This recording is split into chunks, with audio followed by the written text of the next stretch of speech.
All right, welcome to this video. My name is Peter. I make music under the name Activate the Queen, and I today am going to be going behind the scenes of my latest single.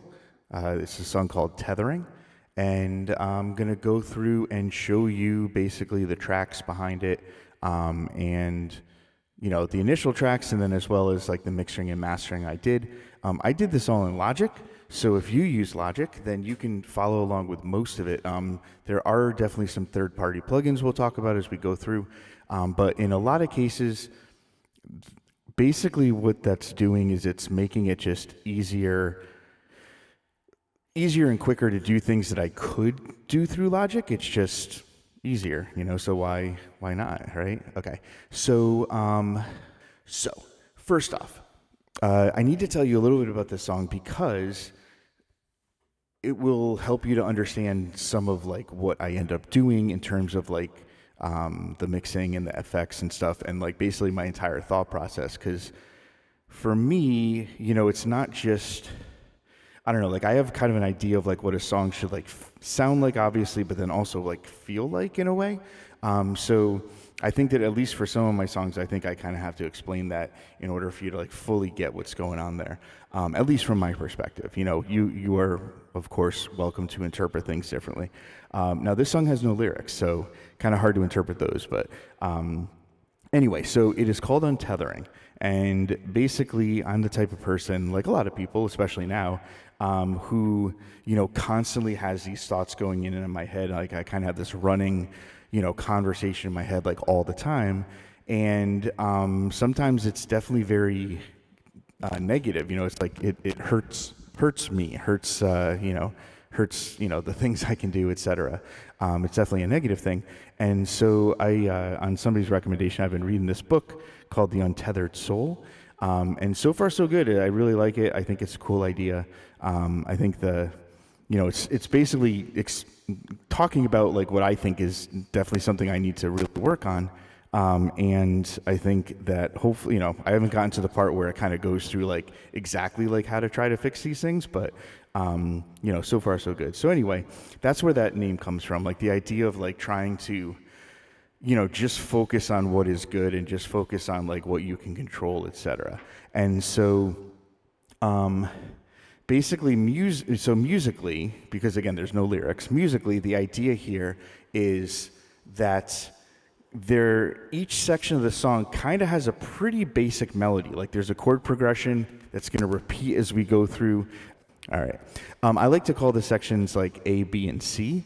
And it kind of goes like A and then B, and then it goes back to A, but it's a little different. So I call that like kind of 2A, then I have 2B, and then I have C, which is completely different, and then it goes back, I think, to basically B, but it's a little bit different, so we'll call it 3B.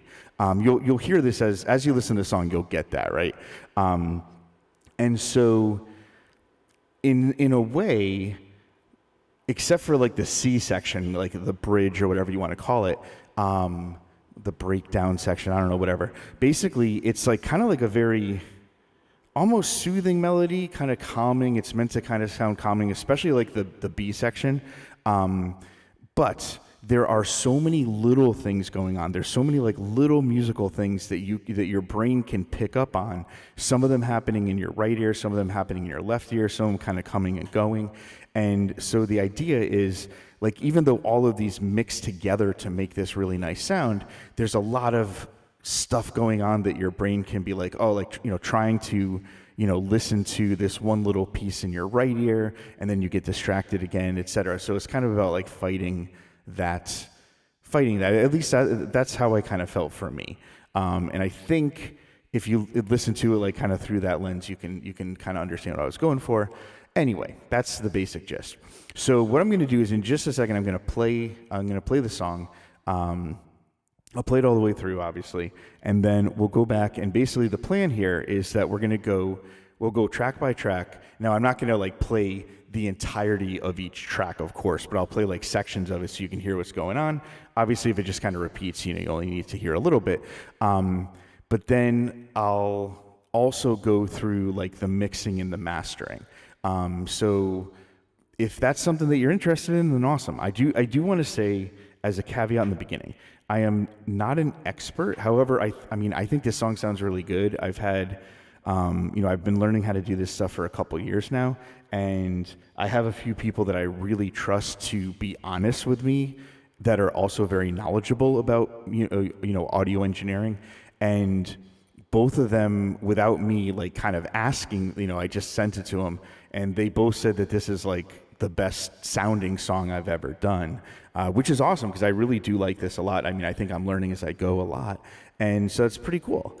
So I don't want to put myself out there as like this super expert. I am not. This is not like a master class, far from it. But I mean, I do have a pretty good handle on at least a lot of the things. So I think I can be helpful if you're trying to figure stuff out. That being said, I just want to be very clear, just for the sake of time, I'm not going to go into, this isn't like a 101 video where I'm just going to explain every single little thing that I'm doing. So you might have to kind of stop and like look up something or come back and look up something like how to do it. But some of the stuff I will kind of go into, like for example, when we get to like the compression and there's some side chaining going on, I'll give you like a really quick basic, the best way I've found to explain like a compressor, like in general, and then kind of show you like what it means to side chain and like how that's used in the song. So if you have questions, you can put them in the comments, etc. I don't know if I'm going to be doing this as like a series or anything, but maybe if people are interested, I can kind of show what I know, what I've learned. And along the way, if I show you something, I'll probably tell you where I learned it from because I believe in kind of paying that forward. Without further ado, let's jump into the song.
All right, so that is the song. Okay, so first off, I'm going to get rid of some tracks that I haven't that I'm not using, just to kind of make things a little easier to see, so you don't have so many tracks on the thing. But first of all, I know you can do this in other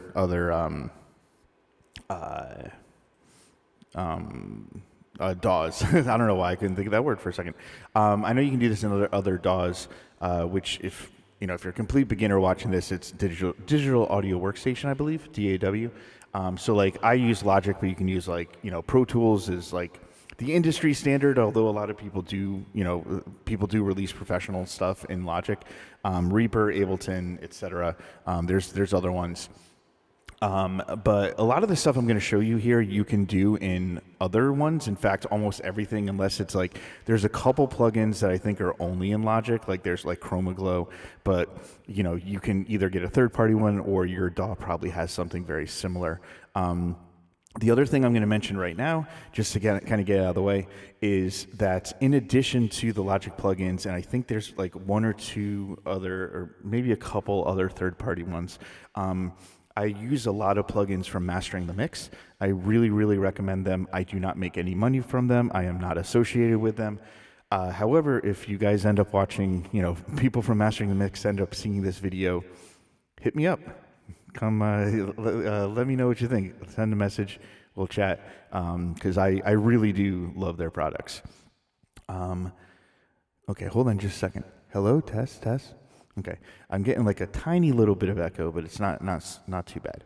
Okay, I have a template. Okay, so basically, if I was gonna go start something new, I can go new from template, and then it's going to bring up. I already have like acoustic guitar. I have, I basically 2 acoustic guitar tracks set up, 2 Telecaster tracks, 2 Les Paul tracks, and in each one I just have like a basic channel EQ. And a Pro Q3 EQ, which again is another third-party one, but everything that I'm going to be doing using that, I'm pretty sure you can do in like any EQ. It's not any kind of special, proprietary stuff or anything like that. Okay, so now that you've seen kind of like, how my template's set up, where I have, also I can get rid of the vocals because there's no vocals in this one. So boom, let's go through this. Let's delete these. We're also going to delete, like I said, we're going to delete the vocals. Actually, before I do that, let me just show you real quick. So, on the vocals, I have, a pretty long vocal chain. However, a lot of the plugins are not really doing a ton. They're doing like just a tiny little bit each one. And then all of these buses, again, it looks like so many buses, but again, like each one of these buses is affecting the signal in most cases just very slightly. But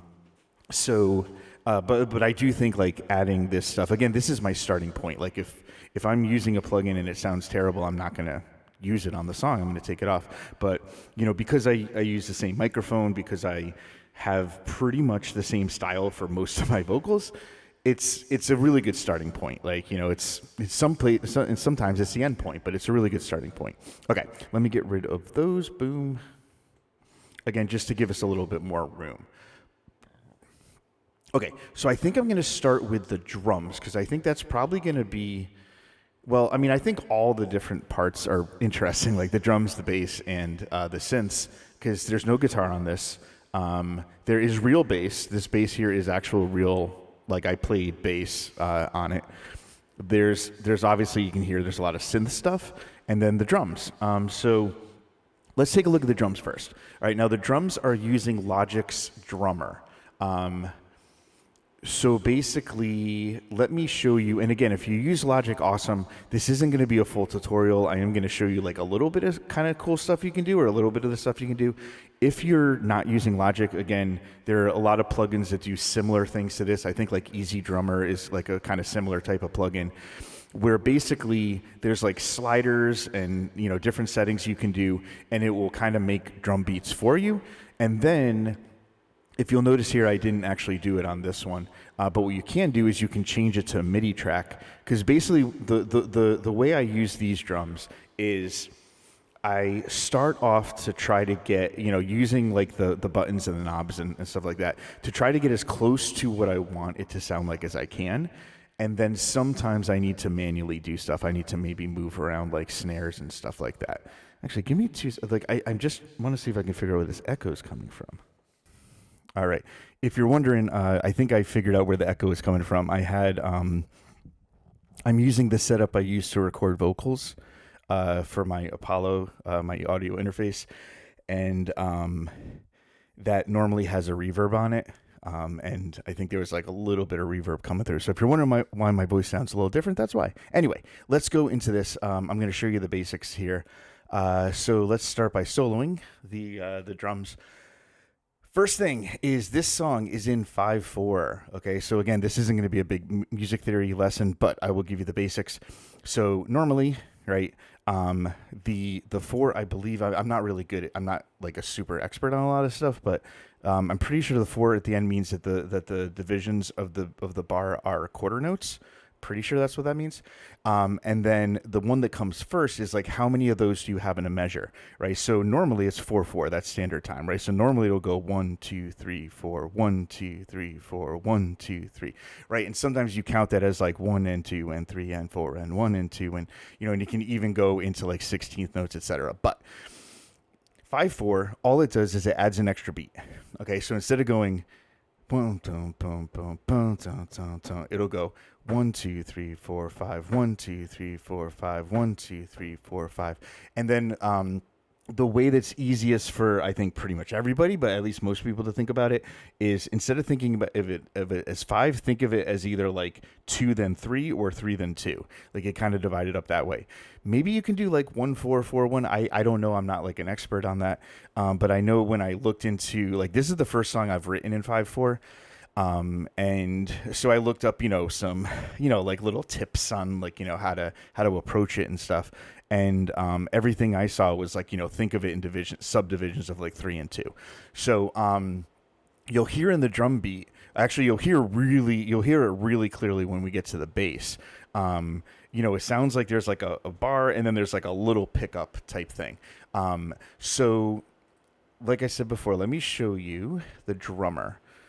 Okay, so again, like Easy Drummer, there's other ones that are kind of similar to this. I'm not going to click on all the buttons, all right?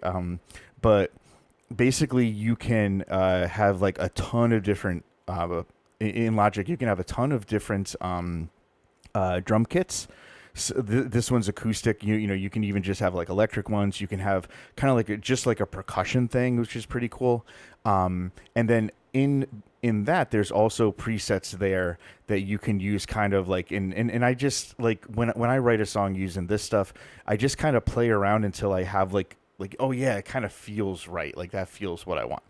Again, you can really dial this in. Okay, so you have your complexity, right? So I'm not going to go through everything, but let me just show you like one of the things and you'll see what I mean by that. So let's play the first part here. All right, so we're just going to play it without anything changed.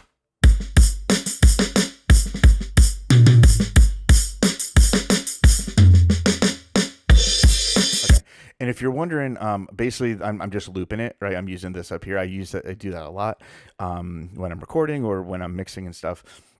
So, you can hear that. And here, let's do it again. I'll count real quick. So, 1, 2, 3, wait. 1 and 2 and 3 and 4 and 5 and 1 and 2 and 3 and 4 and 5 and 1 and 2 and 3 and 4 and 5 1 and 2. Okay. So we got that, right? And, we can zoom in, we can see like, okay, we got the kick, the kick's going to be on the bottom. So the kick's hitting on the 1, the kick's hitting on the 1 over here again, right? It's also hitting on the 4, right? So it's basically kind of like 1, 2, 3, and then 1, 2, because we have this kick here. So it's kind of like doing that. Okay. Complexity, again, I'm just going to mess with one of these knobs and just kind of show you. So you just heard like that was pretty complex, right? It's all the way up at the top. So if I bring this slider all the way down, right? Let's just do the most obvious things. Just listen to how different it is.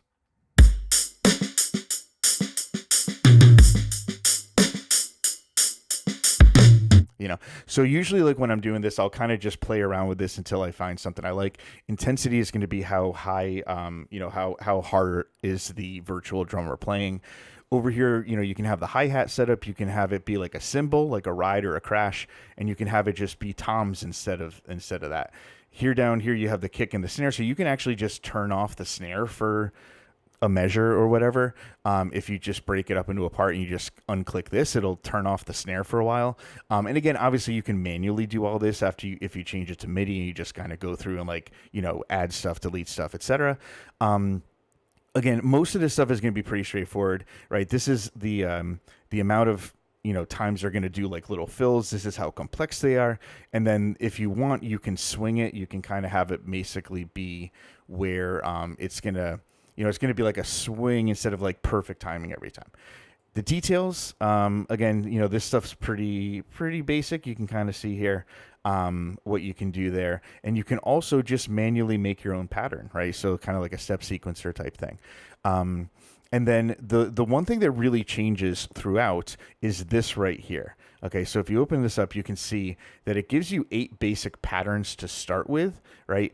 And then you can also have it follow a track, right? So in this case, I have it follow the bass bus. Okay, so what that means is like it's going to do its best to kind of line up with like the major beats, etc. So it's going to sound like they're playing together, basically, right? Now there aren't actually chords in this song. That's like you can kind of put, okay, bar 1 is like C minor. This is A major or whatever. I don't have it set up like that. But anyway, so it's on 4, right? So let's play through this on 4, and then I'll change it. I'll just do 1 just because it's the same thing. I'll go from 4 to 1. All right, so listen to this, and then I'm going to click 1, and I'm going to play the same thing again. And the only thing that changed is like this pattern here. None of this stuff down here changed. All right, so let's try it on 4. This is what it starts at in the song.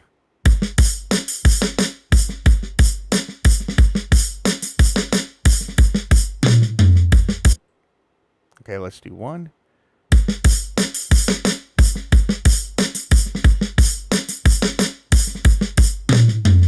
Okay, so I mean, it's pretty similar. It's not a big change. I mean, it's similar enough that you can kind of hear it as the same thing, but it's different enough that it sounds different.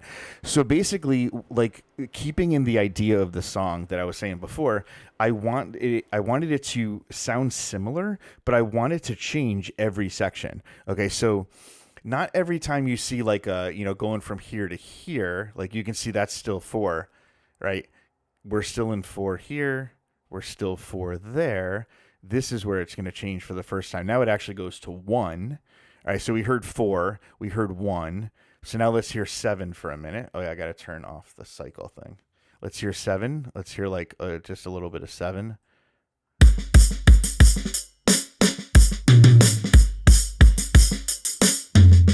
And so you can see here it has like kick, kick, kick, kick, and then it doesn't have kick for a while, right?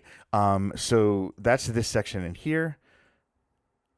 Wait, that was 7. Then it goes to 3. Let's listen to that for a second. Right, way busier, right? And the complexity is still like I didn't really change anything else. I just changed the pattern, right? Because I wanted it to be similar enough, but I wanted it to change as it goes through. And then this one's 6. So this is also like I think it changes every major section.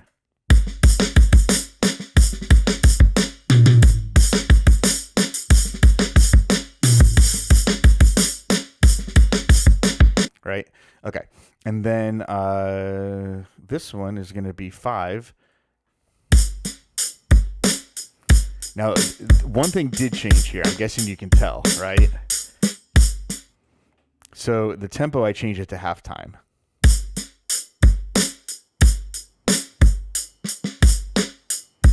All right, so it's basically, slowed down. This is in that break part, right? That C section. And then, yeah, so like you can listen to transition here, right? So from halftime.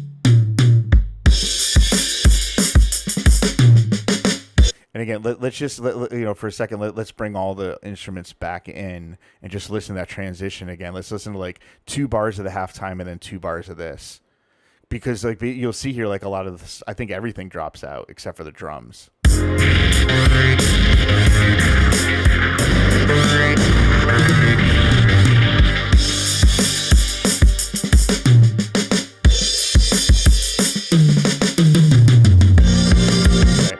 Okay, so then we had that, and then this one here, this is the end of the song. This is 6, and you can hear instead of the hi-hat, we're using the ride.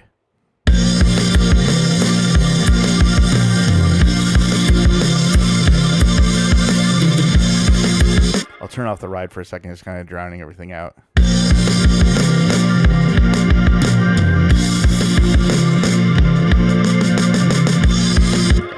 And if you're wondering, like, why do I still hear that? It's because, like, the buses. I'll go over that in a second, I think. Okay, so basically that's what's going on with the drums. Now, the obvious question is going to be like, hey, why did you do it like that? And it's like, well, I honestly don't know. I honestly kind of can't tell you. It was just feeling like I just kind of messed around until it felt right. Which is how I do a lot of my stuff. Through the magic of editing, I was able to go through and add in these markers at the top, so you can see, like, intro 1A to 1A, 1B, etc. So you can kind of keep track as we go through that. All right, awesome. So that's the drums, but I wanted to show you a couple things. So one of the things I love that Logic will let you do is it will create not just like a drum track, but it'll have I didn't do this. It created all of this.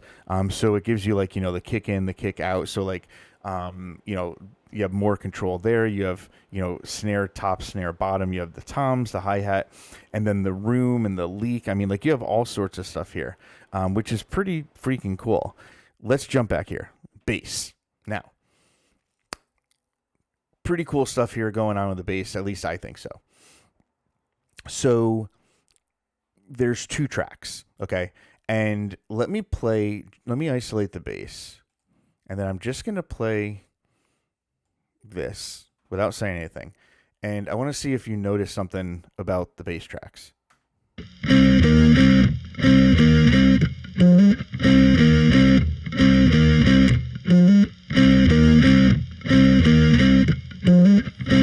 Okay, so maybe you notice it, maybe not. So let's just play the left track first.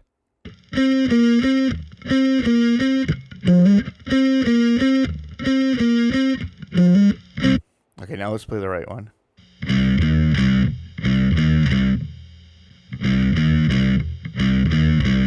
Okay, so first of all, just that little doo-doo is only happening in the left ear, right? So that's what I was talking about before, like trying to have things be a little bit different in your right ear, your left ear, but have them make sense together. And also, one of the sides is going up, like up, down, up. The other one's going down, up, down. So it's going like da da da, and then the other one's going da da da, and like so they're not playing the same notes, but it sounds really good together.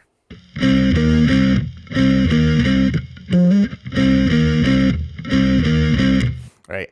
So that's like the first part. So that's like the A. That's like the A bass thing.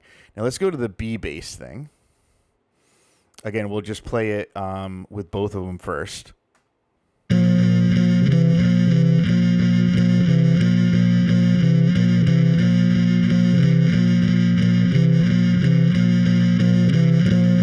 Okay, so the same thing is happening here, where if we listen to the left, it's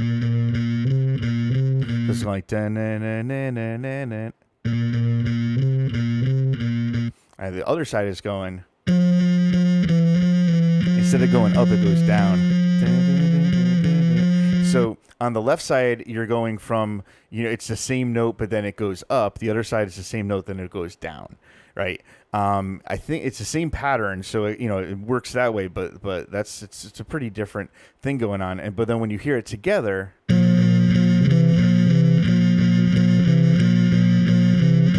your brain kind of combines everything, and I think that's pretty cool. So then, then we come back, and again, we'll kind of talk about the transitions and stuff. But then we have like the A section again, then we have the B section again. So that's all the same. And then we come back here again for another one of the B sections. Everything else is like that's the bass. That's the whole bass. Now again, I did have this center bass. I'm going to play it for you. I actually think it sounds bad. I thought it was cool at first, and I was like, I couldn't get it to mix right, so I just muted it, and it sounded better. So yeah.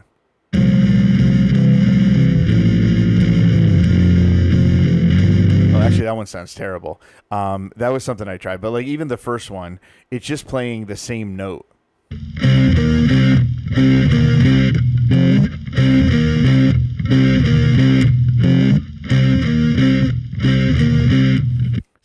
I definitely don't think that sounds really good. So anyway, that kind of got cut out. But for the bass, that's basically all it's doing. Now, for the like what's actually happening on the bass, the main thing is that we are using Helix Native. So this is, I have a Helix that I use all the time, and so this is like the plug-in version of that you can get if you buy like a Helix Floor, Helix LT, whatever, you can get a pretty big discount on the Helix Native. And I love the guitar sounds in this. So basically, all this is, it's very, very simple setup. I think it's Mandarin Bass 200. I forget which. I think it looks like an orange, right? It looks like an orange bass amp. And then I think we just have one. There's just there's a distortion pedal. It's not doing a ton. Let's see here. Let's just have the left bass.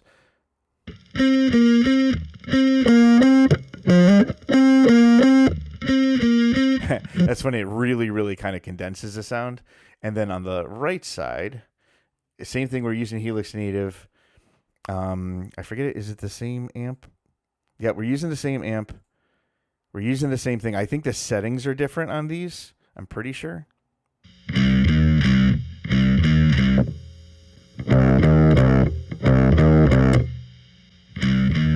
So that's pretty wildly changing the sound. Like the distortion pedal is really, really changing the sound.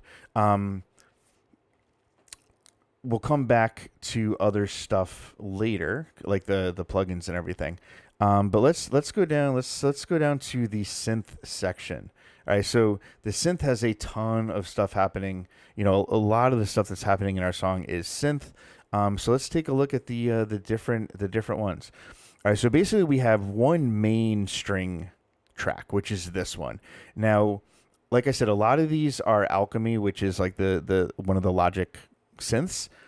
Now, this one here is again, this is called Nucleus. So this is a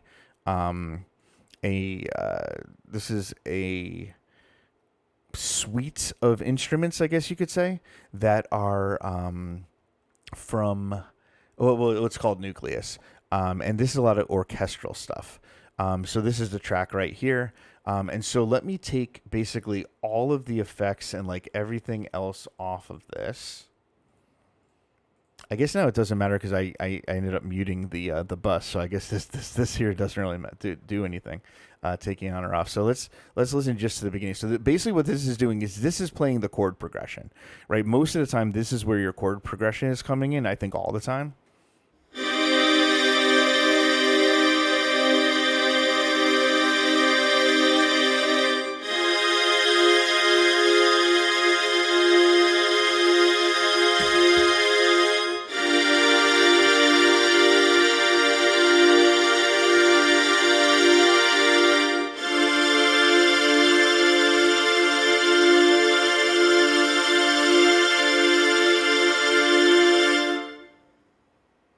Okay, so basically the first chord progression is C minor add 9, F minor 7, G minor 7, D minor 7, because the song's in C minor, and so those are the chords that just played there. Now,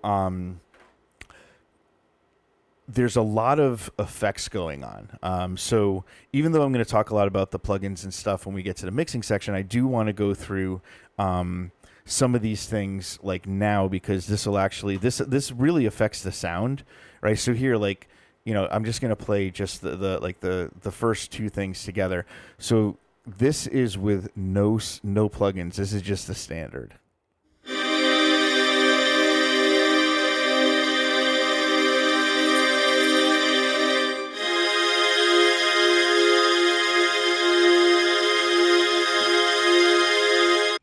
Okay. Now let's add all the plugins. Oh, I mean, there are like the mastering plugins and stuff, but we're not going to worry about that changing the sound for right now.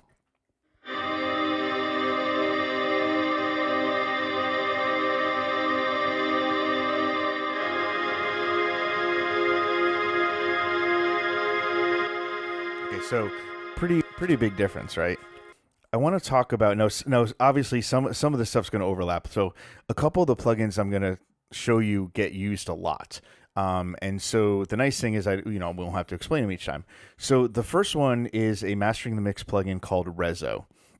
And so basically what it does is it allows you to go through and it will get rid of resonant frequencies. Like it'll get rid of like harsh sounding frequencies. So like, let me show you like one of the ones that it identified, right? So here's just the, oh wait, hold on. Let me keep it on nucleus strings. Right. So that one right there. Actually, I wonder, could I just like, yeah, let me try. There might be a faster way to do this, but like, here's like the frequencies it's getting rid of. Like, here's what they would all sound like together.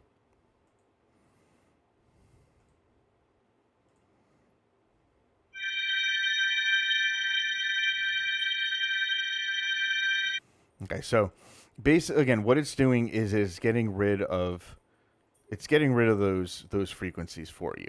It's not fully getting rid of them, but it's like ducking them, right? So it's like pulling them down, right? It just means you're lowering how much you hear that, right? You're lowering how much of the signal is made up of those frequencies. All right, so we're cool there. So again, you can do that in EQ. You can kind of go through. You can go through and sweep and listen for frequencies that sound bad and pull them down. But this plugin does it for you, which is awesome. All right, I don't know why that happened, but let's go back into this next plugin. So this next plugin is called Fuser. So basically, Fuser does two things.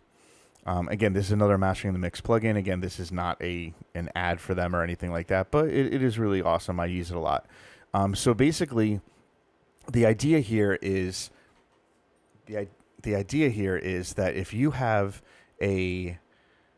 two signals and they're interfering with each other, right? So like, let's say they kind of have similar frequencies, or like, the frequencies that you really hear are pretty similar, and so they start blending together. It's kind of hard to distinguish the two. Then traditionally, like, you would do that through a compressor and you would sidechain it, right? So this basically is a compressor, but it doesn't have the standard, well, I guess it does. It does have the attack, the release, etc. But basically what it's doing is it's going to, you're going to put this on the channel that you want to go down. And what's going to happen is it's going to play at the normal volume, and every time the channel that you want to make sure you hear, you want it to be the dominant one. Every time that one plays, it's going to turn down the other signal, right? The signal that you put this on, the track that you put this on. And actually, I shouldn't say every time it plays. I should say, like, when you get that frequency or that frequency range, then it pulls down, that frequency range on the other track. So, it's not going to have, it's not going to have that like boom, boom, boom, boom. Like sometimes you get this really pulsing sound if you do side chaining. And sometimes, it can sound really good, but you might not want that. So that's one thing that this can do. What this can also do very easily, which is awesome, is you can, like, if you have two tracks, right? So I did this with the bass tracks. I basically put a section of Fuser on one, and then I played them together and I had it rotate. It basically, what it does is it slightly shifts one of the tracks to make sure that that you don't have phase cancellation, right? To make sure that your wavelengths line up, your audio waves or whatever you want to call them, line up the best that they can, so you're not having cancellation. So that's a really cool use for this. And so basically what I did is I sidechained it to a bus, and the bus is basically this one, right? Well, it's not basically, the bus is this one called add synths. Like, to me, that's additional synths. And so these are the little things that come in that play over this, right? So like, let's say in this section here, right, we have these two things playing. All right, so you have, right,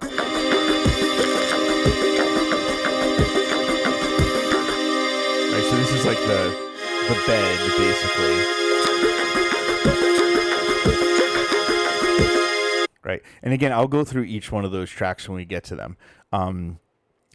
So basically, every time one of these tracks comes in, it's going to trigger that Fuser plugin and just make it sound a little bit better when you play them together. I think I forget if there's one thing that I forget if I actually did a manual like a manual side chain with a compressor. I might have. If we did, we'll get to it. We'll get to that a little bit later. This next plugin is a Logic only plugin, but you can definitely get other plugins that are very similar. This is like a saturation type plugin. And so basically what it's doing is it has, these different models here, right? Retro tube, modern tube, magnetic squeeze, and analog preamp. You can change the style a little bit. You could, crank it or pull it down. And then what you can also do is you can bypass it below a certain thing. And when I first started using this plugin, I wasn't getting the results I wanted because I wasn't using this. And so what was happening is I was getting these really low signals, and they were being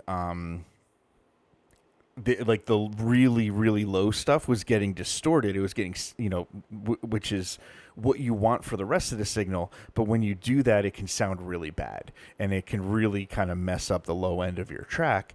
And so what I typically do is I just put it on here and just kind of mess with this until it sounds right, which is what I do a lot. And then again, like when we get to the mixing stuff, I'll show you a little bit more of this. So here we'll hear the track, or hear this, this section here without it, and then we'll come back, just 4 bars, and then we'll add that plugin here, and you'll hear the big difference, I think, if I remember correctly.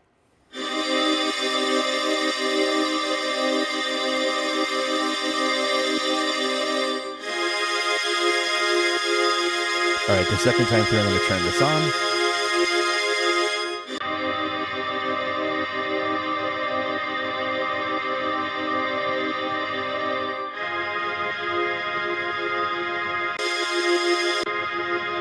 Right. So like to me it's taken a little bit of that edge off of it. It's the original without it to me is like a little harsh. It's like I do really like it, but it is a little harsh. Right, this is kind of pulling down it's pulling down like the main frequency of it a little bit. It's bringing the volume down. You can see over here that you have the level out, right? So we'll talk about this when we get to the mixing, but the basic thing is your signal goes into your plugin, right? And if you have your level in at 0 dB, basically no gain is being added in addition to what the plugin is doing, right? It's coming in at, if coming out of Fuser, let's say it's at -6 dB. Oh, this sucks. I don't know if I'm gonna have to like turn something off or whatever. But you keep if your audio comes out of Fuser at like -6 dB, then when you it'll go into this plugin in -6 dB, and then depending on what you do, like when we get it, here we go, and get it back, the level out, right? So if I did nothing, it was actually going to increase it, right? So it'd be almost like it would actually probably be clipping. And so I had to pull the level out down. Now, obviously, if I turned the drive down, I wouldn't have to change the level out that much. But yeah. All right. Also, let me just save this. There we go. All right. Hold on. Right. So basically, like as you're shaping your signal, you have to be very careful not to, just keep adding volume every time you add a new plugin, because that's going to really mess with everything. Because before you know it, you're just going to have all this volume and you have to like turn it way down. Okay. Then there's 2 more plugins here. All right.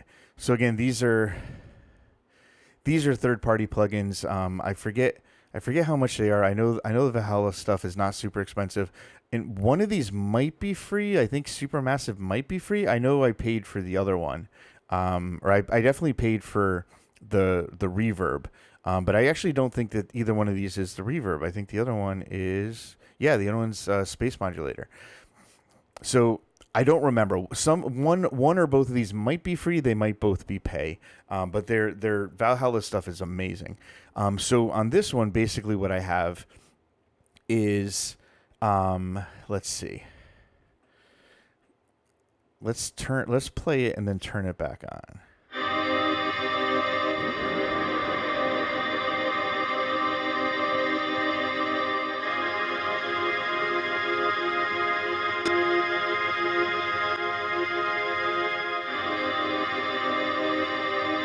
Right, so we have a lot of stuff going on here. Now, there is, hold on, let me try to remember what, okay, I used Valhalla. Oh, I used the other one. Okay. So, yeah, so basically here, let me see, I was trying to think if I can, I don't want to mess around with it too much. But basically with this, I just kind of messed around with the different settings until it did what I wanted to do. And so, what it's doing is it's, again, it's warping the signal or whatever you want to call it. It's kind of like adding delay stuff. It's adding delay, which is the 1/8 thing here. You got your feedback, so this is a lot of the same stuff that you would have have in your, like a delay plugin setting or a delay pedal or something like that. And so the mix is only it's about 50%. That'll be important in a second. Okay. So the second thing that's happening, and I'm actually going to have to go here for this. The second thing that's happening is that we're adding another Valhalla plugin, which is Valhalla Space Modulator. Okay, so what's happening here is this is like a again, it's like a modulator, right? Like a flanger, phaser type thing. And this is showing you, like you have the different controls here. Now, what I ended up doing for this is I didn't want this on all the time. All right, so what I ended up doing was I used automation. Okay, so see this right here. All right, so if I open up the plugin right now, you can see that the mix is at 0%. So what that means, it's very simple. I forget if I don't think I said this before when I talked about mix. So in a plugin, if you have a mix control, think of it as kind of like two separate lines, right? So you have one line is the signal that's going into the plugin. Like, so whatever it sounds like before it goes into the plugin. Then you have the signal that's coming out of the plugin. All right. So if you have the mix set at 0, like it is now, basically it's like the plugin is not doing anything. Like you are only hearing the signal that went into the plugin. It's like bypass, right? So you're not actually hearing it.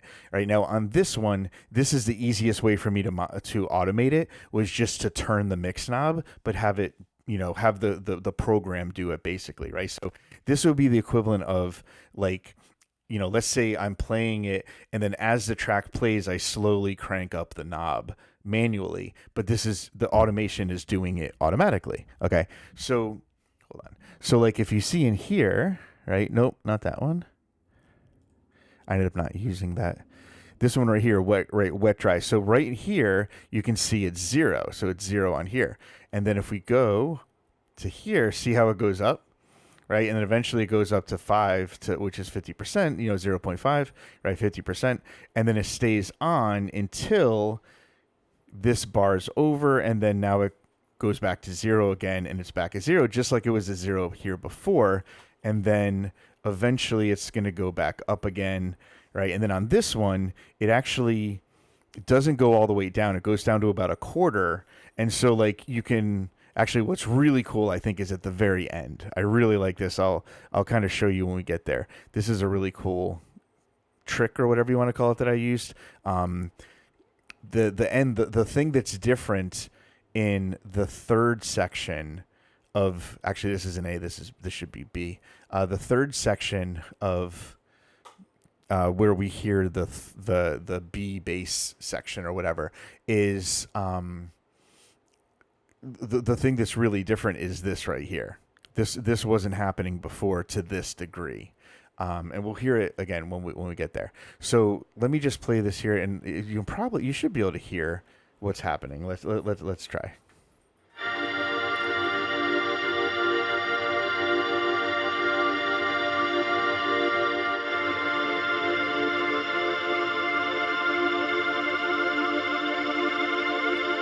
Yeah, you can hear it. Right. So that's what's going on there, right? That's all that's happening. Or not all that's happening. I mean, it's actually doing a lot. Like I was really happy when I figured that out. I think it sounds pretty cool. And Actually, I mean, like we'll kind of talk about this again, but like let's play like a section here where we have um where we have this right here, right? So instead of going all the way off, it goes down to a half a percent, or it goes down to a quarter, like a half of the 50%, right? So instead of a half, it's a quarter. So yeah, let's listen to what that sounds like.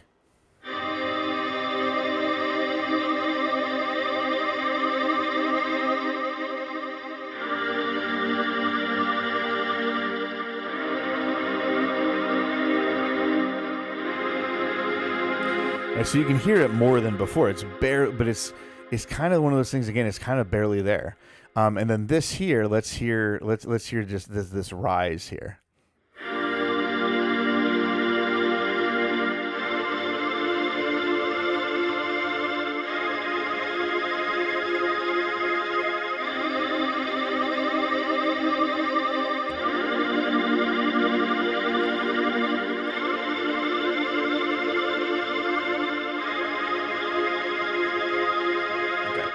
And you might be you might be asking, how did you know to go up to 0.66? I didn't. I just kept trying. I kept trying different numbers.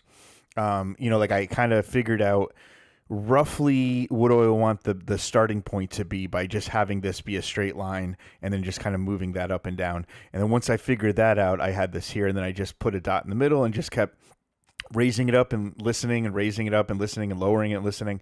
And then I figured out, like, I really like how it sounds here.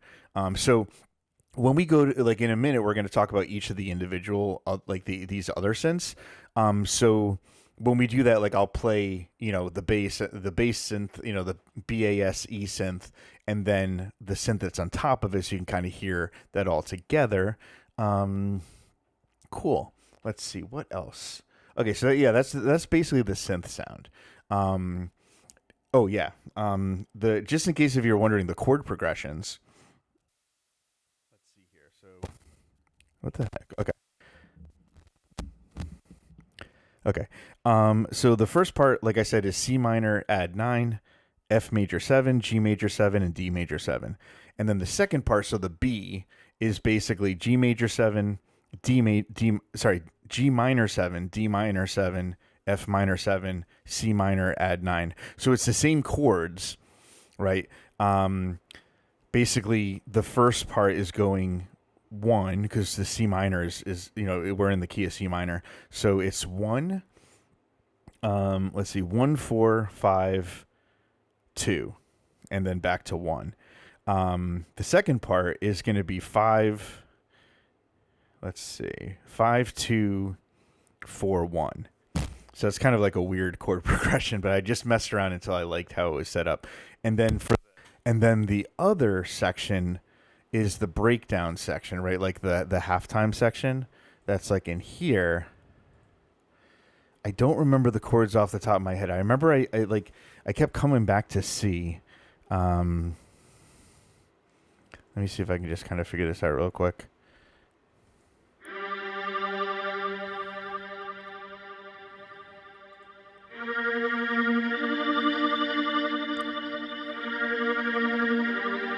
Wait, is that where we started? Huh. Okay, yeah. It looks like it's like G, so that would be G minor, C minor, F minor, C minor, G sharp minor. Oh yeah, because it's A flat. Yeah, it's G sharp A flat, major. Sorry, and then this is A sharp, so B flat major. So A flat major, A flat major, B flat major, then back to F, and then we finish on G. So, there's a lot of ups and downs there. I kept messing with different chords until I found what I liked. That's basically all I did. I had to stop for a minute. So where I left off, I'm pretty sure, is we were taking a look at this, like this bass again, BASE string pattern here, etc. Then, so like I said before, let's take a look. where we have these other patterns coming in. All right, so like this one right here, we have that reso, right? Remember the resonance? It only has one. It only really listens to one resonance there, and then there's also chroma glow on here. So again, let's listen to this by itself. One thing I forgot to mention before. So one thing I think is pretty cool is like the chord progression is basically coming entirely from here. Well, maybe not entirely. It's coming from here for the most part. The bass, it's not coming from the bass. The bass is just playing a repeating pattern. It's just a few notes. And again, the left track and the right track are not playing the same thing. Like it's in the key, but it's not like a chord progression or anything. Like it's just repeating. So basically this bass stuff is repeating while stuff is playing over it. And the idea, and I think this works, is that it sounds like, like the other stuff around it kind of influences how you hear the bass, which I think is kind of cool. All right, so let's listen to this synth here. So this comes in. This is like the first. What the heck? Where did it go? Oh no! So this is like the A section, the 2A section. So the first one, right? The 1A and 1B. All you have the drums. And then you have this, this basic synth here and the bass. Okay. But then in the second section with 2A and 2B, you start getting these other synths laid over top, right? So this is what this is going on here. Oh, you know what? Let's go back here for a second. I forgot to turn something back on. And it's very, very, very, very, very important. I forgot to turn the arpeggiator back on. I can't believe I did that. All right. So let's listen to this again. Here we go. Let's listen to this. And then I'm going to turn on the arpeggiator, and you hear it's just a tiny bit different. Oh, sorry, hold on. I meant to go in here. All right, you ready? Here we go.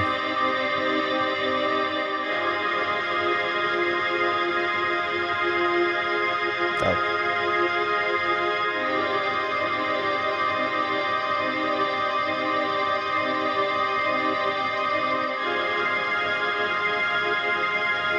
All right, can you hear the difference? It is there. It's a little subtler than you would think, and I'll show you why in a minute. All right, so here, let's listen again. So when I hit the blue button, it's going to turn the arpeggiator back on, and hopefully you can hear the difference.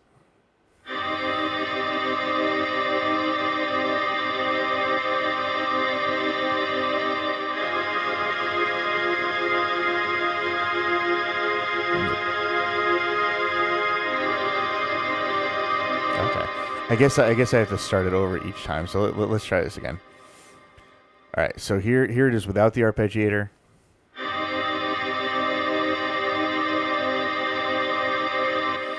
Here it is when you add that in.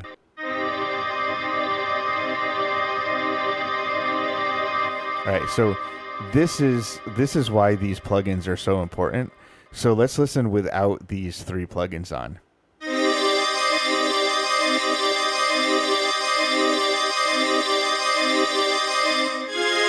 Wait. Oh, you know why? Because this is on a it's I can't really mess with that one because the automation. This is that plugin I showed you before with the automated mix thing, right? But if we have this here.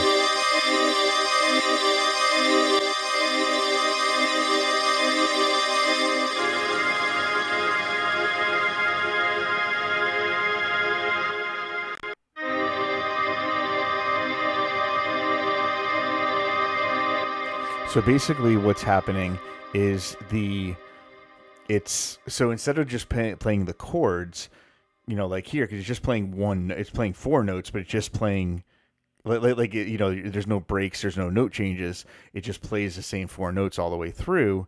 And then, obviously when you switch chords here, it does. But for these two bars, it just plays those four notes all the way through.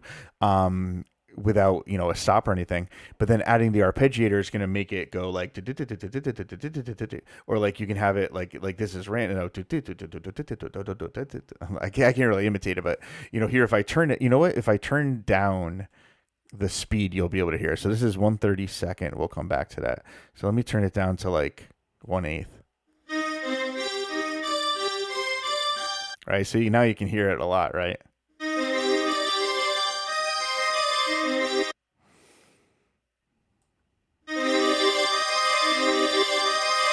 right? So that's what's happening. And then when you have these delay and kind of like, these plugins that are shaping the sound on,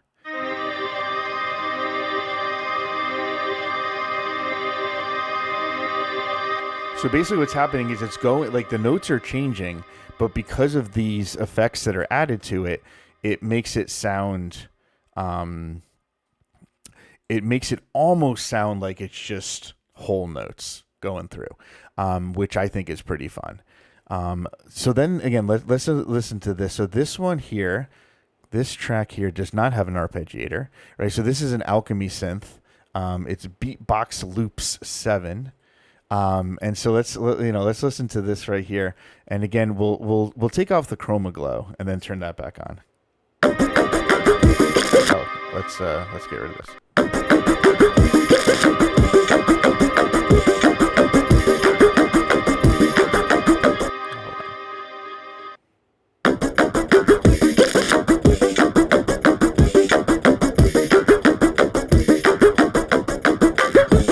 Right, and then if we turn on the Chroma Glow, it's going to sound a little bit different.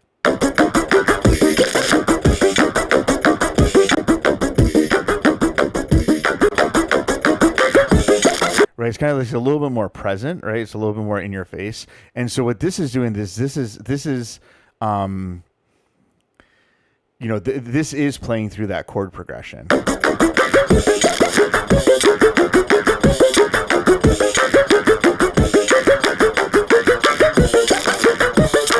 And if we add in the other one,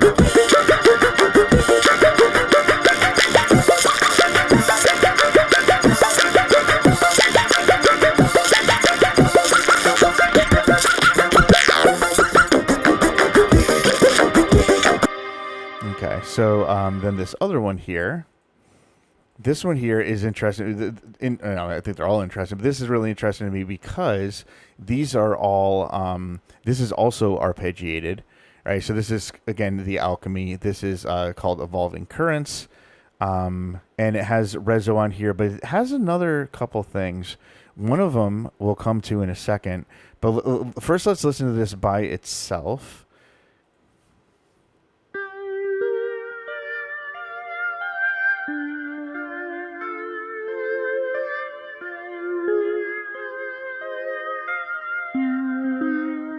Right. So we have, if we turn the arpeggiator off, right? Actually, just for fun, let's listen to the synth without any effects on it.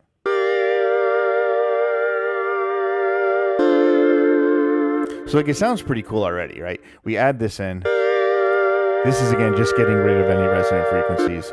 But then this right here, this is a roto cabinet, like a rotor cabinet. There's some really cool stuff that you can do.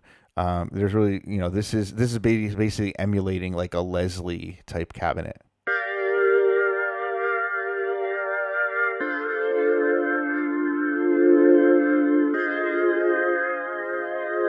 Right, so you can hear what it's doing to that. What is bus 11? Oh, okay. So this is a UAD. Oh, you know what? I was going to do it on a bus, and then I ended up just doing it on the track. I think that's what it is. So this is Universal Audio actually gave this away. I got this for free. The Verve Analog Machines Essentials, and basically it's a tape machine. So like if we, let's see, if we just, I think I can do this if I just solo this. Oh, you know what? Never mind. This is the bus I muted. Okay, never mind. So that one's actually not really doing anything. But yeah, the Leslie cabinet is pretty cool. I really like that. Right, so let's hear it like with it and without it. So this is without it. Let's add it in.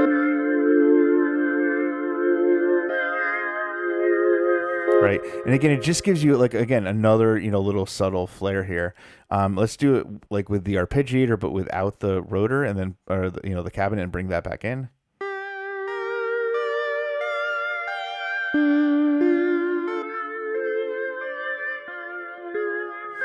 Right, and then let's bring in the other synth.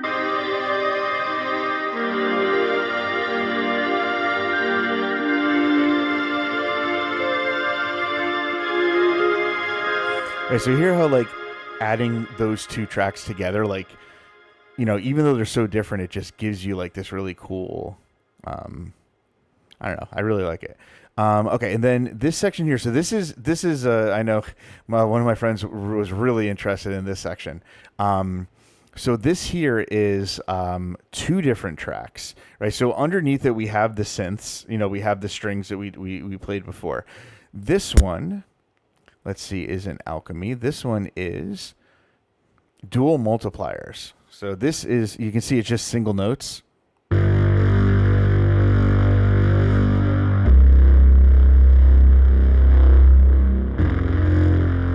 Right, so it's giving this really nice bass sound, right? And again, turning this on and off. This is the saturation plugin.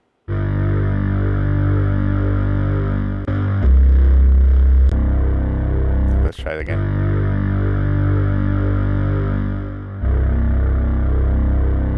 Turning it on.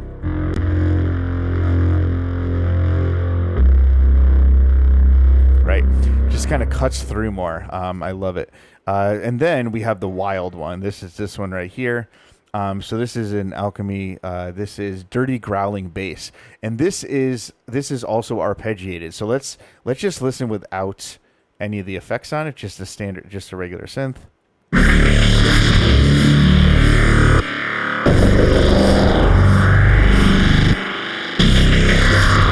So that sounds pretty cool by itself, right? This is going to do too much, but then let's add in that saturation.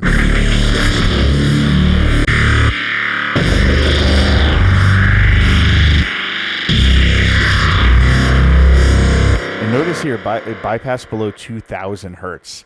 I bypassed below 2K, and I messed around to try to find something that sounded really good because there's so much low end in here, and I didn't want it to get too messed up, too distorted. I didn't want it to like kind of overtake everything. But then again, there's an arpeggiator, right? So when we add in the arpeggiator, now it's going to sound like this.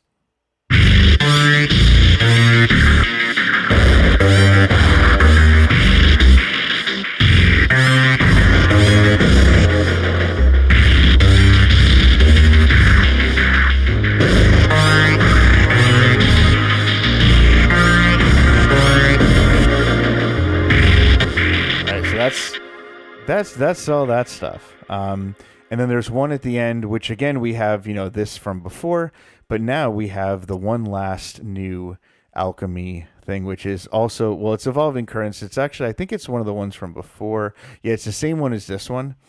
Yeah, it's the same as before. But then this time now we add in that, in the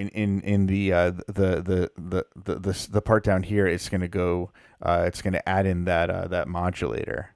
All right, so now if we just play this part and this part.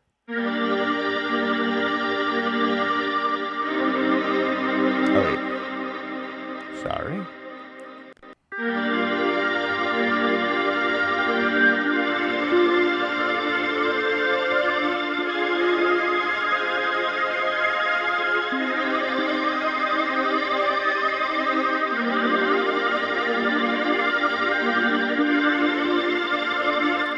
And then again, let's play that again, adding in the bass. Oh yeah, let's get rid of the center one.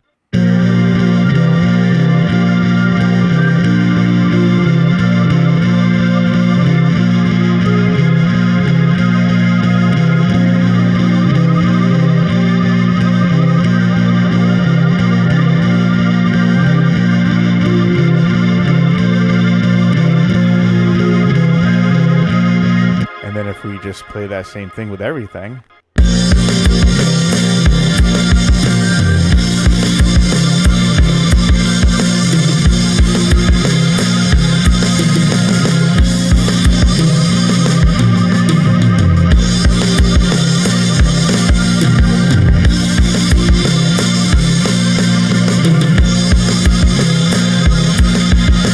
And then again, in terms of the idea of, this being about trying to focus on, things that you really want to pay attention to and stuff. Hopefully now you can see like what I was going for with all that, because now that you hear like each individual part, and, you can kind of hear it all together. And then like you're your brain starts trying to listen to different parts, etc. And then also, just keeping in the theme, the end part, the drum is actually, I think, uh, the most complicated drum pattern. The fills are pretty high. I mean, like obviously, I kept the complexity the same the whole time, I think. Um,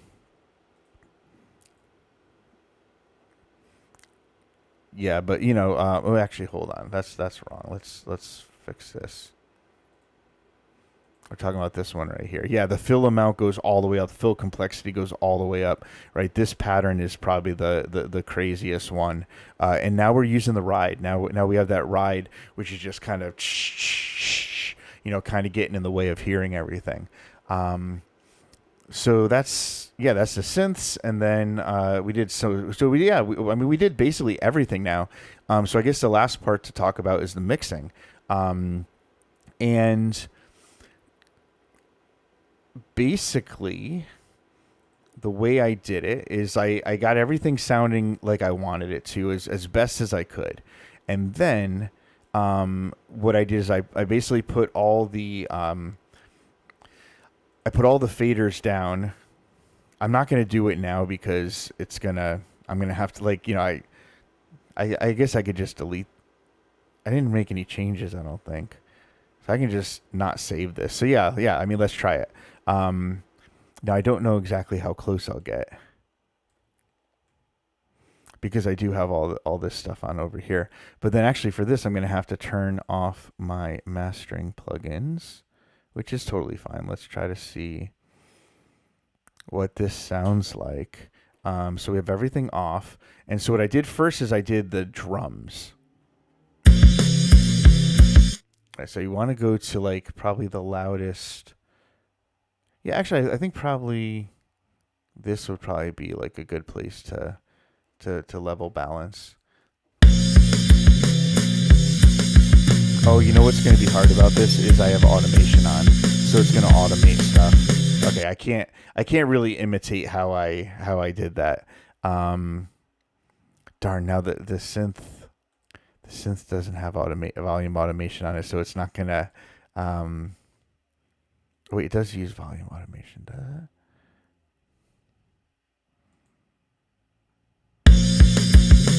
Why can't you hear it? Okay. That's fine. Let's do this. Let's close this. Go open it back up. Okay. We should be good. Let's just listen. Just make sure it sounds right.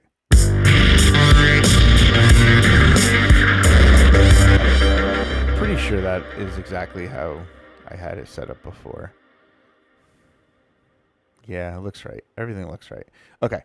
But basically I can kind of just tell you what I like. So, before I had any of my mastering stuff on, what I did is I lowered everything down to 0, and then I brought up the drums to what sounded like a good volume. And I wanted the output, the stereo out, to be around -6, -7, -6, because I'm going to start adding in other stuff. And then after that, I forget if I did the bass next or the synths next, but then I just kind of leveled those up. And basically, like I said, it's through buses, which is when you combine tracks together.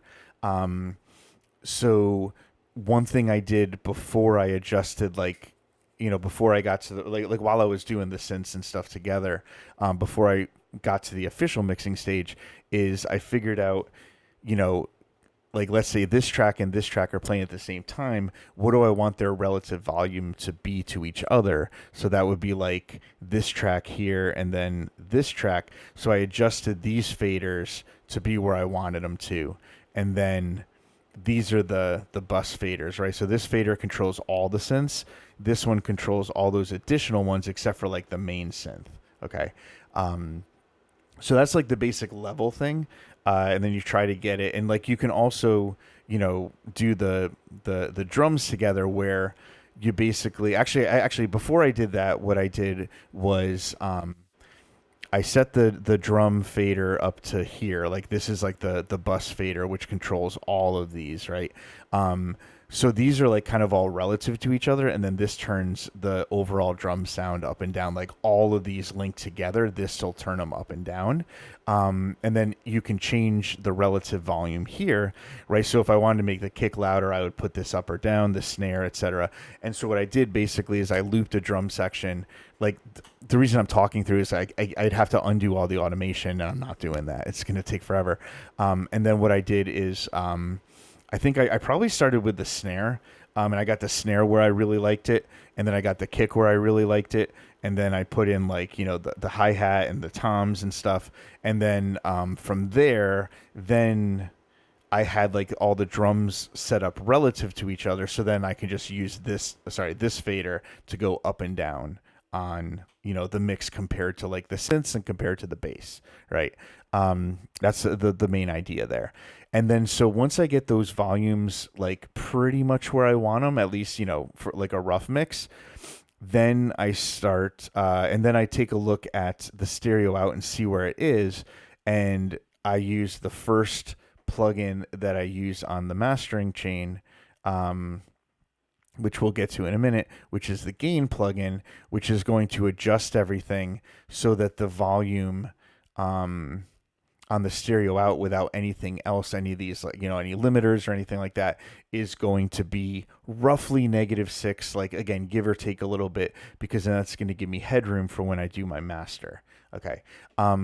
Other mixing stuff that I haven't talked about yet. Let's see. On the bass, I think I said this before, I had I showed like the Helix Native. I also had the Rezo. The Pro Q3 I think is just doing like a low cut, right? So it's just making sure. I don't know why it says vocal lead. Maybe I had it on as like a preset before, but then I just manually did this. And so what I did is I played the bass track and I just moved this right and left until the curve was where I wanted it to.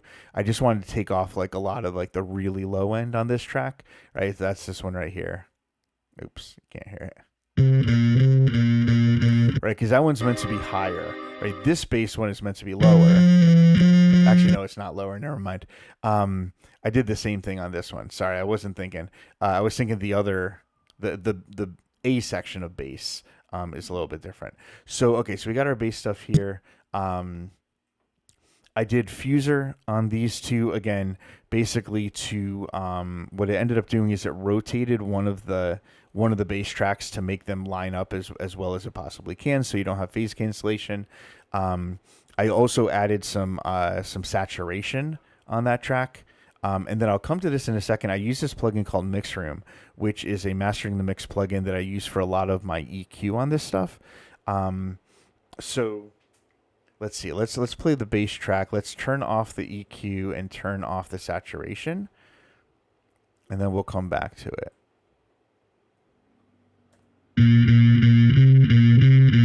All right, let's turn the saturation on. All right, so I changed it, and here's the EQ.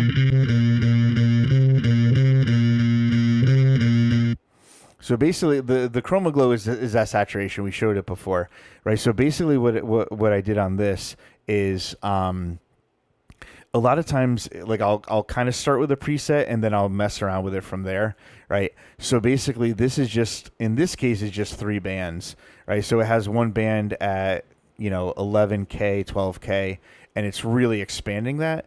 It has one right around 2.5K, and it's really minimizing it, or dragging it down. And the same thing here, and that's really drastically affecting that bass signal, right? So here I'll mess around because it'll be easy to get this back.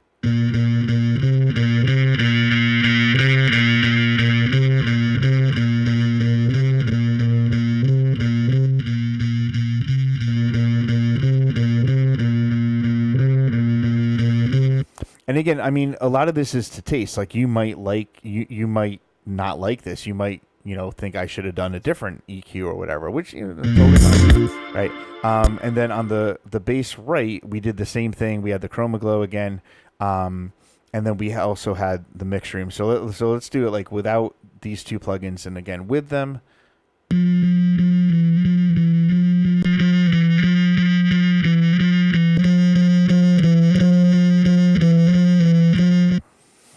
Right, and then together. Okay, cool. Um, so that's like that's the extra plugin stuff for here. For the synths, I think I talked about all the plugins already. I'm pretty sure I talked about all the plugins. The drums kind of come with these plugins. I didn't really do too much to them because they sounded fine. They sounded good, so why mess with something that's working? Um, Now with the bass, so I have the bass. I have this one. The left channel is going 40 to the left. The bass one is the right one's going 40 to the right. I did experiment with doing it hard left and hard right, and I think it sounds better like this. One of the dangers, like one of the reasons that you have your bass track typically right down the center, is that if you start moving your low end right and left, you can have some really bad issues with phasing, and problems like that. And so when we get to the mastering thing in just a minute, I'm going to show you what I ended up doing to avoid that, because it's really easy. I think the plugin that I used, I think I paid for, but I think there's a free version of it. I think so. I could be wrong, but you can probably do it with another plugin as well.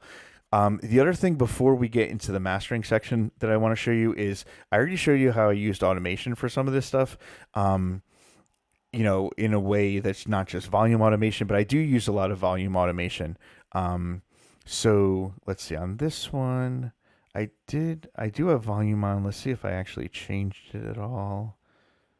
Yeah. Okay. So it actually does change a little bit, right? Because in this section, I want you to really hear the drums, right? So if you forget this part, let me play it for you. Here we go. Oops. That's annoying.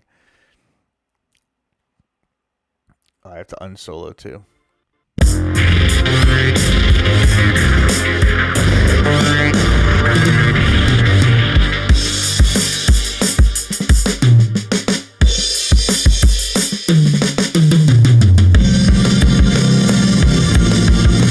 Okay, so you can kind of hear the drums.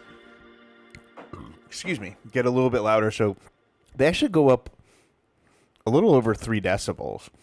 They go back down. So automation is really good. It's a really good way to kind of check everything. So like usually what I'll do is I'll set everything to like the loudest section of the song. And then I'll go back through, and like in this case, like I went to the intro section, right? And I was like, okay, do the levels for everything sound as good as they should? If not, let me bring it up, let me bring it down. Okay, so you can see here with the bass, I used that. The synth, I think I used volume automation. Maybe I didn't.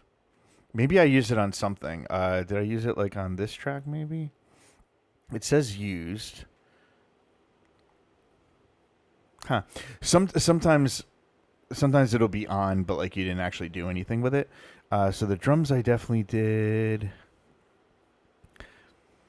And then the bass I definitely did, right? So in the intro, obviously you have the bass. Bass is not on, right? I just muted these 2 tracks. This one, oh, you know why that was on there? That's why that sounded weird. I was like, why does that sound weird? It sounds wrong. I had the bass center track back on. So then let's see. So this is kind of like that first section is just drums and bass. And then when the synth comes in, I wanted the bass to come down a little bit, because I want, like, now that the synth is coming, I want the synth to kind of be in your face. I want it to be the first, like, the thing you really focus on.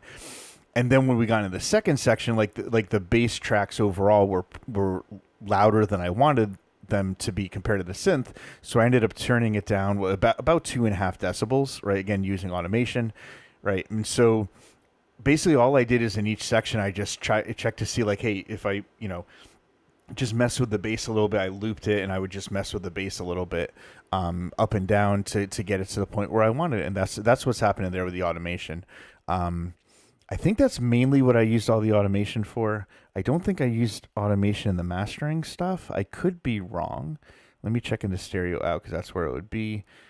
Oh, volume. Yeah, I always do this at the end. Like, when you want it to just cut all the way to 0, you just automate the master bus, or the stereo out in this case down to 0. As low as it will go, and it just dials everything down. That way you don't have like a little bit still playing when the audio cuts off, unless you want that, and you might actually want that. Okay, now let's. I think I have time to do the mastering stuff. Now, again, a lot of these plugins are mastering the mix plugins, but again, they don't have to be. You can use other plugins. You can use stuff. I'll tell you a few people that really help me. Music Tech Help Guy on YouTube has so many amazing tutorials. There's another guy called the Band Guide. His name's Colin. The Band Guide, like Guide, like somebody who guides you. And he has some really great stuff for free. He does. I think he offers courses, but he does have so much stuff that's free. And again, I know this is, again, I wish I was making money off this. If you buy stuff from Mastering the Mix, they send you PDFs, and one of them is like how to stem master a song, which was very helpful for me. I'd seen other people, have slightly different techniques. Like it's all pretty much the same, roughly, the same basic ideas. But I really liked the way that they presented it. The Mastering the Mix people, and if you go to their website, they have a blog, and you can get you can see a lot of the stuff that's in that PDF I was saying, is in like series of blog posts. So, if you're like, oh, hey, I'm having trouble mixing vocals, just go to their blog and look up like vocals, and there'll be a bunch of stuff that shows you, all these good ideas for how you do all this stuff. So let me just kind of run down everything for you. One thing that's not on here right now is a plugin, and again, it's Logic doesn't make anything for this, so I couldn't just use Logic. There is a plugin called Levels. No, not Levels. NX, I think, and it's by Waves. I'm a fan. Like, I think Waves makes good plugins. I'm not a fan of like the subscription model. I don't use subscription. I just paid for this just one time. If it ends up not working down the road, maybe I'll buy it again. I don't know, but I'm not paying by month. But basically, I'll just show you real quick. So there's this head tracker thing. I just turn it off because I almost never have a camera straight in front of me. But basically, what it's going to do is, like, one of the problems when you're mixing, if you're mixing on headphones, is that you're not really. It's not going to sound the same as your monitors, and you're not. The camera's actually off. So I have studio monitors. So if I'm sitting here mixing, I'll have the monitors on. But if I'm doing something like this and recording, obviously I'm going to get all sorts of feedback if I'm using the monitor, so I have to use the headphones. And then sometimes, you don't really have the opportunity to use the monitors, or you want to hear what it sounds like on headphones or whatever. And basically what you can do is you can set up like a headphone EQ that's going to model what it would sound like if you were sitting in front of like really good speakers. And you can also, if you want to use that camera thing, you can have it where, like, if you turn your head left, then you're kind of here. If you turn your head to your left, you're hearing more of like the right side because it's your right ear towards the speakers. Like pretend like this person here, like if they turn their head this way, then their left ear is facing away from everything, so their right ears you're going to hear more, etc. So it's kind of like if you were physically turning your head or anything. I just like leaving it here, because it's not going to mess with anything, and I don't really need to do it. But down here, you can set it for the headphones you have if they're on the list. Like I use the headphones I have are let's see, hold on. They're the DT990 Pro by, I'm pretty sure, is a Bear Dynamic, and they're fantastic headphones for mixing. And this is a really great plugin, so you can kind of hear, what it would sound like in front of really good speakers. But I'm going to turn it off. I just wanted to show you, so I'm turning that off. If you're looking for that, then honestly, I recommend it. I use it. I use it on every track I mix if I need to mix on headphones. And I think I want to say it was like $30. I can't remember for sure, but I really like it. I'm going to leave this plugin on even when I turn off all these. So this one right here is Levels from, again, you're going to notice a lot of these are Mastering the Mix. And basically there's all these different things that you can monitor as you're looking through. You can check and see, like, how is it looking in the stereo field, right? So remember before I was talking about like phase cancellation. So most of the time, like you probably want your mix to be pretty wide, unless you want it to be narrow for a specific reason. So the stereo field is going to show you like kind of how wide everything is. I forget what this one's for. It's like something with loudness. This is like, your max loudness. This is your peak. How high are you peaking? Bass space. This is. I don't really use this that much. But this one you can, if you turn off your kick and your bass, it'll have everything else. It'll be like, are you leaving enough room for your low end? Are you leaving enough room for your actual bass instruments? Like, is your guitar adding too much to the bass, the bass section of the mix? And so when you have the bass, it's going to be kind of like all this low end, and it might be too much. It kind of depends. Dynamic range is as the song goes, how much do the dynamics change, like the volume? Does it go up and down? Is it like go quiet, loud, quiet, like, etc. That's basically what that is. You can also check your mix in mono. You can check in just the left and the right. You can do all sorts of kind of cool stuff with this. So like, let me just go back to like this section here. You can see like the stereo field. And then you can see this here. You want it to be you want it to be definitely on this side. You don't want it to go down below here. Like if it goes down every now and then, it's not the end of the world, especially if it's just for, boom and then right back up. But you want it to stay up on this side. This is like the correlation meter. So going below that is going to start to introduce phase cancellation, and then you have to start to try to figure out where that's happening.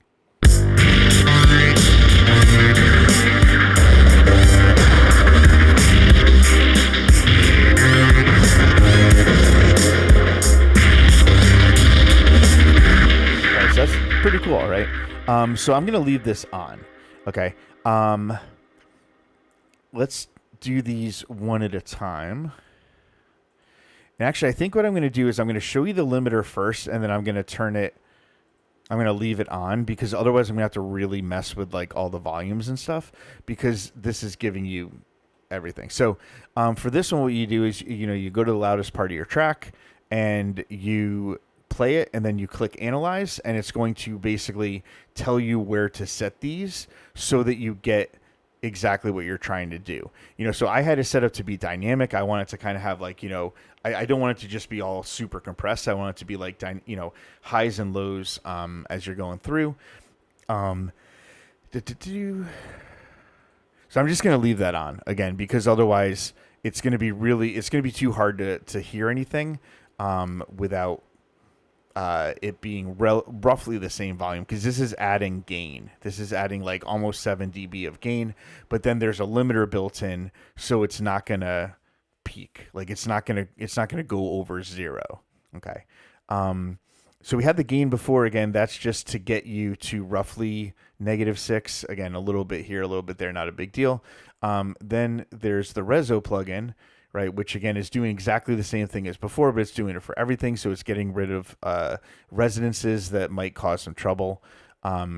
So let's listen for a second just on that before we start to add some stuff in.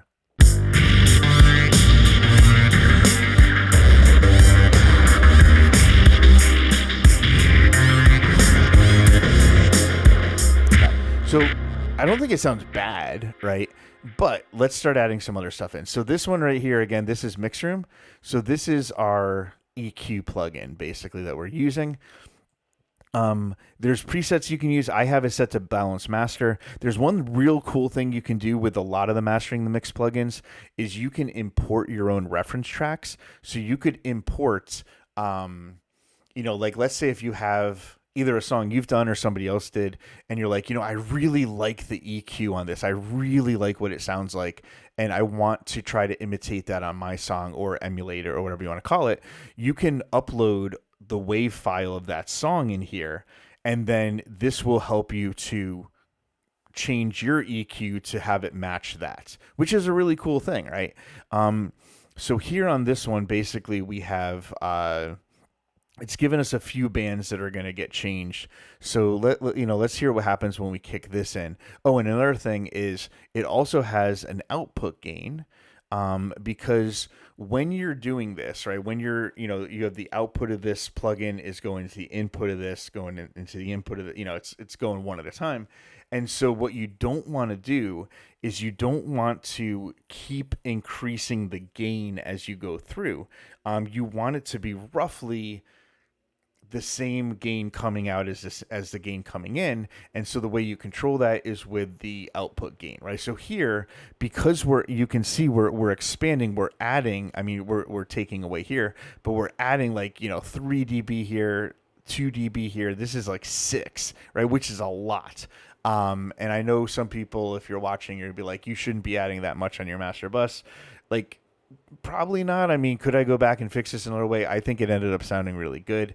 But, as a general rule, you don't really want to be adding that much, at least most of the time. But so we have our high range here, like 15 hertz, 15K. I mean, we have mid fours, we have like low twos, or 1.7, and then 320. You can see where all the you can see the range, or sorry, there we go, 320. So let's listen for a second, and we'll engage this and see what that sounds like.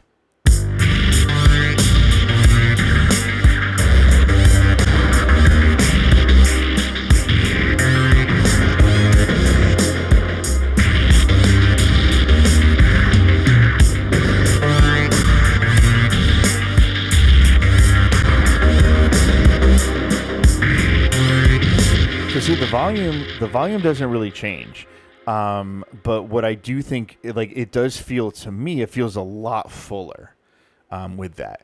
Then we have bass room, which is pretty much the same thing, the same idea, but it's only doing the low end, right? So there's a band here that goes 0, there's a band at 0 hertz. There's one at 20, 40, 80, 160, and 320. I'm sorry, basically you have 0 to 20, 20 to 40, 40 to 80, 80 to 160, and 160 to 320. And then you can see here, this is taking it, you're decreasing it by 0.6. This one you're decreasing, you're increasing, decreasing, right? So our input gain, we're actually going to add a little bit at the end to give us our, give us roughly the same volume, same gain coming out as going in. But, let's listen to what this does to the sound.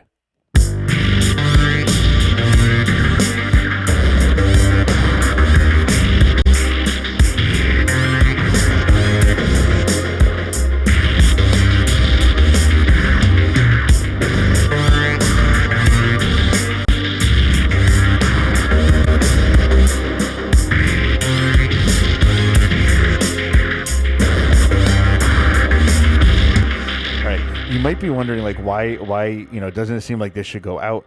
I think I probably dialed this in on a different part of the song. Maybe here let's try. It's been a little while since I did this.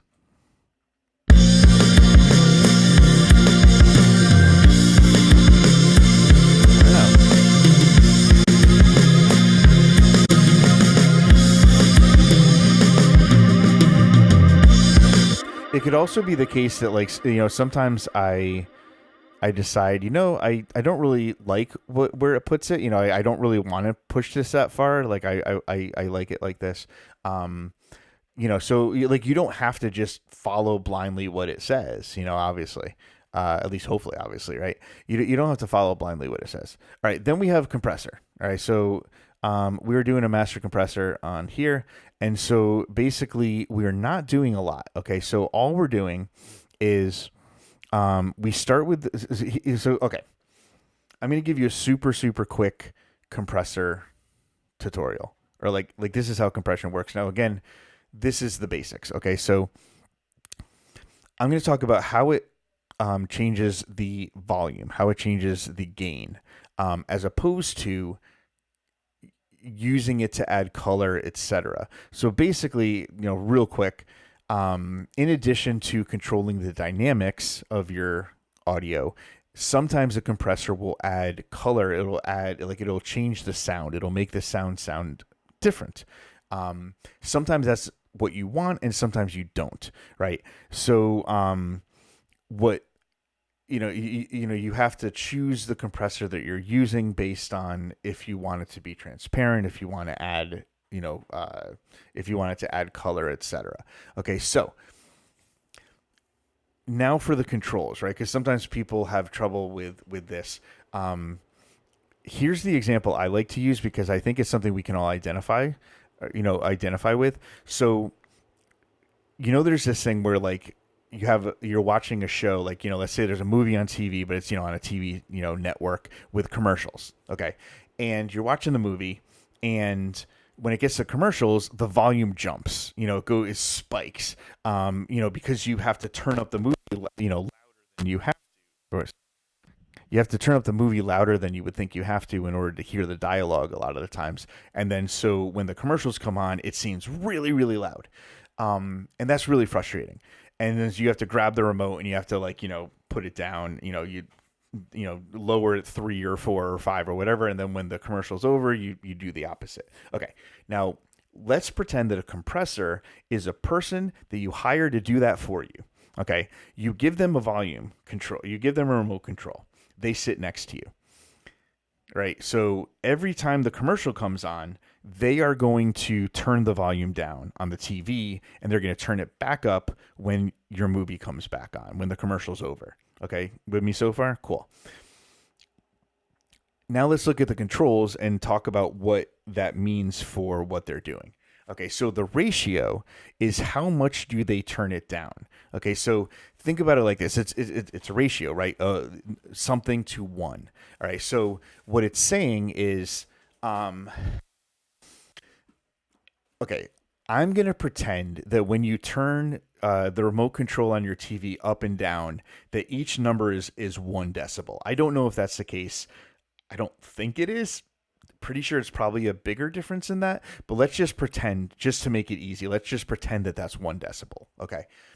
Because then we have like a 1-to-1 ratio of the number, like a correlation. Okay. So let's say normally the volume that you want to watch the movie at is 20. Okay. Then, yeah. So let's say it's 20, right?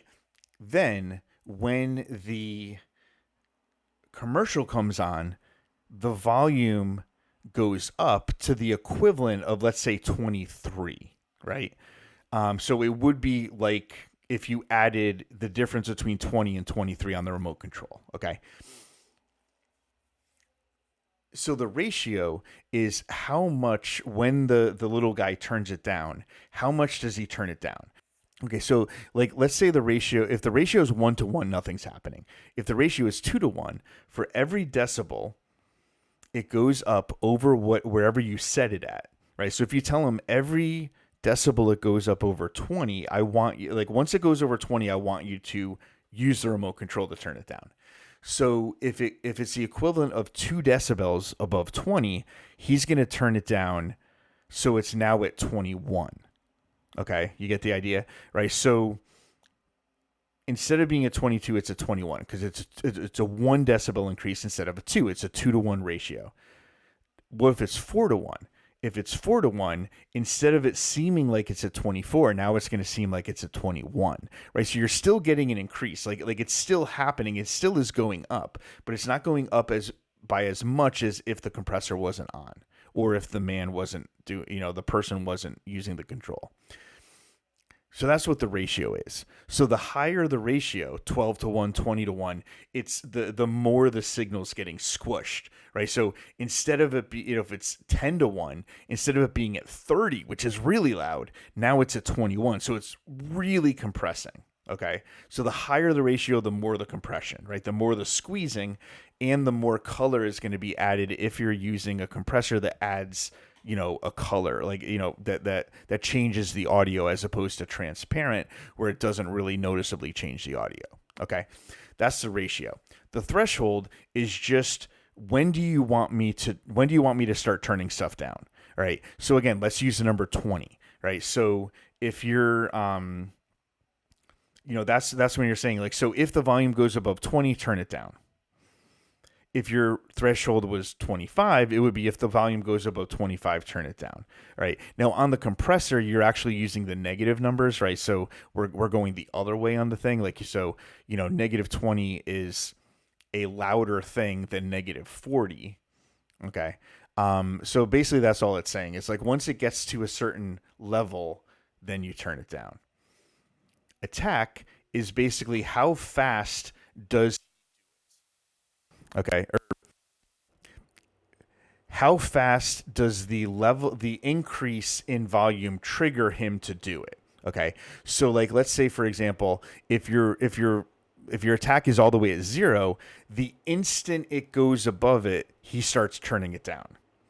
All right. The knee is how fast does it go down? Like, what's the slope? What's the angle? Okay. And then the release is when the commercial's over, right? So the release is once the audio coming in goes back down below the threshold, how quickly does he kind of reverse what he did before, right? So in the case of the compressor, how quickly does the compressor disengage and start doing nothing? So if you have like a really long release, the compressor is just going to slowly release. Okay. But if you have a very fast release, as soon as it changes, boom, now the volume is back to normal. It's back to where it was before, right? It's like immediate. Okay. So that's the basics of compression. That's basically how it works. Now, auto gain, I typically turn it off. Okay. Because makeup gain. Okay. So makeup gain is the one other major control on here that we haven't talked about.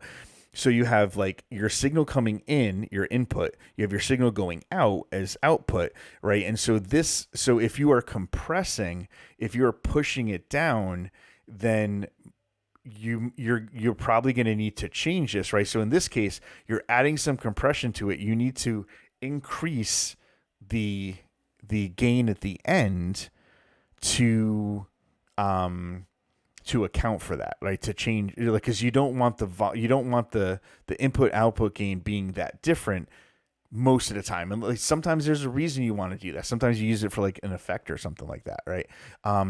So let me play this section and then I'm going to engage the compressor. And what you'll notice is it's not going to move very much, right? Sometimes you want it to move a lot. Like sometimes you want to really compress it. You want to really push it. Okay. Down the road, if we're doing another video, we can basically talk about that. But for this, you just want it to go to 1. You don't really want it to go to, you don't want that much compression because this is like the end.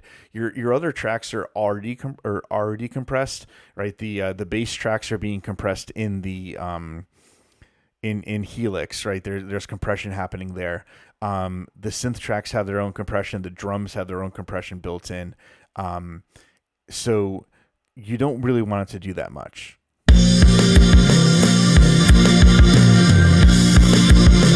See how it's just moving just a little bit?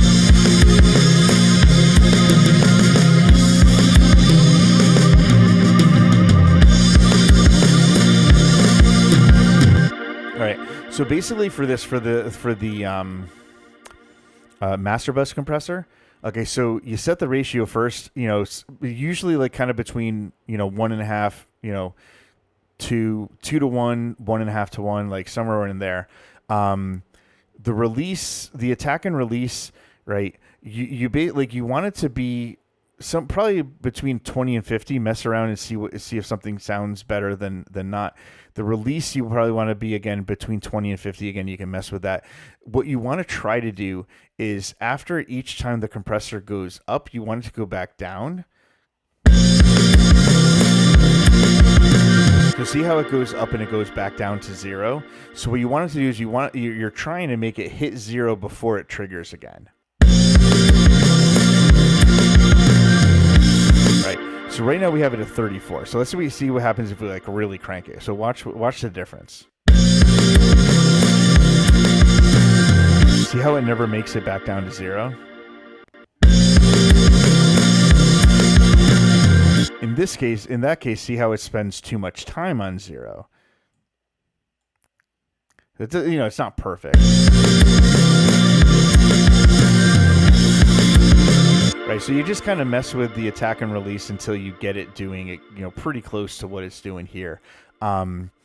And then there are other things you can do. Again, well, let me just show you really quickly. A lot of compressors will have side chains built in, right? So in Logic, you just go up here and basically internal signal that's saying like, okay, the audio is being routed in, and then it's just going through here, right? But what this is saying is, okay, every time this other track hits, then I'm going to turn down the track that the compressor's on. All right, so I could have it on, the synth. I could have it on, one of these buses, etc. Like so I have a kick bus here, so I could have it like every time the kick hits, it's going to trigger this compressor. And, you know, I don't have a use for side chaining on the master bus. Maybe there's a reason for it. I don't know. You never know what people do. And honestly, sometimes mess around with stuff. You never know what you can do. All right. So there's two more plugins to go in, and then we're done. This next one is something I've kind of talked about a little bit, but we haven't gotten there yet. So there's a danger of having your low end be too wide. And so on this, what I did is basically I have a band here from 0 to 100 hertz. That band is mono. All right. So everything that's below 100 hertz is going to mono. Now on the bass tracks, right, that's going to help keep them from giving you phase issues because they're out wide. Now, I don't even know if there's a lot of that level of low end. I don't know if there's a lot of 80 hertz. There might be. And then also, so the next band is going from 100 to 1K, and that one is being narrowed as well. All right. And so you might ask, how do you know what to put for this? I just mess around with it until it sounds like I want. I'll mess with these and kind of increase the band, decrease the band, etc. And then I'll move these around until it sounds kind of like what I want. I like really kind of, I like widening the high end a lot. Like this upper band here, I like doing that. I think it sounds really good. But let's listen to the difference. I think you should be able to hear it, but let's see.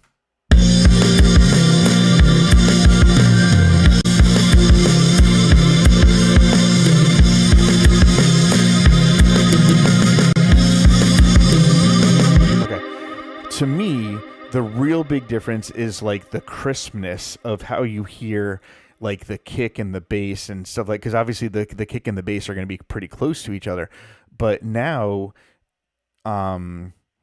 we're having the very low end of the bass tracks is in the middle, which is where the kick is, but then the higher part of the bass is wider, right? Because we panned it.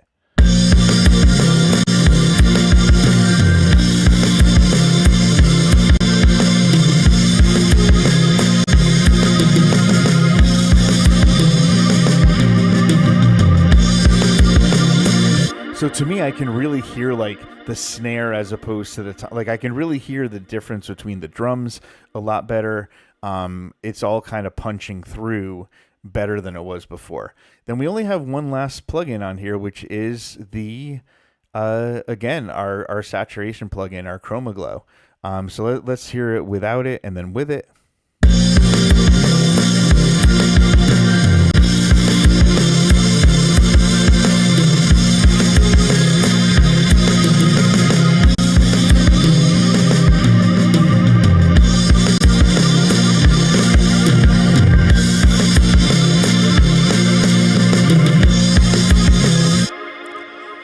Yeah, so this is the Inflate Your Mix one is a preset I like to use, and then I'll mess around with these until I get it to sound like I want it to.